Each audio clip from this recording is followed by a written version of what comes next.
ಕಲಾಪ ಆರಂಭವಾಗ್ತಿದ್ದಂತೆ ಸಿಡಿದೆದ್ದ ವಿಪಕ್ಷಗಳು ನೀಟ್ ಅಕ್ರಮದ ಚರ್ಚೆಗೆ ಕಾಂಗ್ರೆಸ್ ಬಿಗಿಪಟ್ಟು, ಸ್ಪೀಕರ್ ಭೇಟಿಯಾಗಿ ರಾಹುಲ್ ವೇಣುಗೋಪಾಲ್ ಚರ್ಚೆ.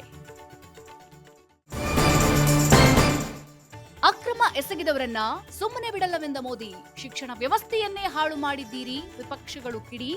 ಕಾಂಗ್ರೆಸ್ ಬಿಜೆಪಿ ಮಧ್ಯೆ ತಾರಕಕ್ಕೇರಿದ ಮಾತಿನ ಸಮರ.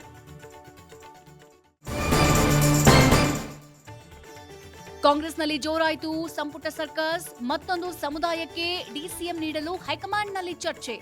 ಭಾರೀ ಕುತೂಹಲ ಮೂಡಿಸಿದ ವರಿಷ್ಠರ ನಡೆ.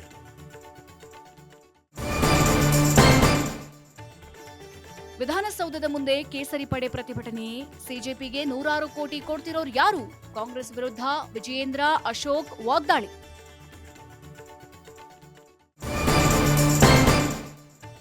ಬೆಂಗಳೂರು ಮೈಸೂರು ಎಕ್ಸ್‌ಪ್ರೆಸ್ ವೇನಲ್ಲಿ ಸಂಚರಿಸುವವರಿಗೆ ಶಾಕ್. ದಶಪಥ ರಸ್ತೆಯ ಟೋಲ್ ಶುಲ್ಕ ಮತ್ತಷ್ಟು ಹೆಚ್ಚಳ.